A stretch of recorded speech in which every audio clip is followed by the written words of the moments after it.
മെഹനു പറഞ്ഞേ കൊണ്ട് മാസ്ക് ഇട്ടതാ, വേറൊന്നുമല്ല. കുഞ്ഞിനെ നമ്മൾ എന്തായാലും കൊണ്ടുവരും. മാസ്ക് ഇടുന്നത് പേടിച്ചിട്ടോ. മരിച്ചുപോയ റിഫ മെഹനുവിൻ്റെ ഭർത്താവ് മെഹനുവിൻ്റെ രണ്ടാം ഭാര്യ തൊപ്പിയുടെ ആദ്യത്തെ കാമുകിയുടെ ഭർത്താവിൻ്റെ കൂടെ ഒളിച്ചോടി.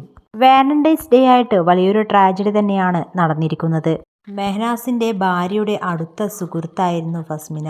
ഫസ്മിന തന്നെയാണ് തൻ്റെ ഇൻസ്റ്റഗ്രാം സ്റ്റോറിയിലൂടെ ഈ വിവരം പുറത്തുവിട്ടത്. മെഹനുവിനും സഫയ്ക്കും ഒരു കുഞ്ഞുകൂടി ഉണ്ടായിരുന്നു. കുഞ്ഞിനെയും കൂട്ടിക്കൊണ്ടാണ് സഫ ഇപ്പോൾ ഒളിച്ചോടിയിരിക്കുന്നത്. മെഹനാസിന്റെ സ്റ്റോറി അയച്ചു വന്നായിരുന്നു. സ്റ്റോറി അയച്ചിട്ട് ഷിബിലി മെഹനാസിന്റെ ഭാര്യനെ തട്ടിക്കൊണ്ടുപോയി സഫേന്റെ ഫ്രണ്ടും കൂടെ ആയിരുന്നു. സഫ കുറെ എന്നെ സപ്പോർട്ട് ചെയ്തൊരു വ്യക്തിയായിരുന്നു. അപ്പൊ സപ്പോർട്ട് ചെയ്ത വ്യക്തി തന്നെ ബാക്കിൽ കൂടെ ഇങ്ങനത്തെ പരിപാടി കാണിക്കുമ്പോൾ എനിക്കതിനൊന്നും പറയാനില്ല. എനിക്കത് പണ്ടോട്ടെ ശീലം. അതിനല്ല എനിക്ക് വിഷമം.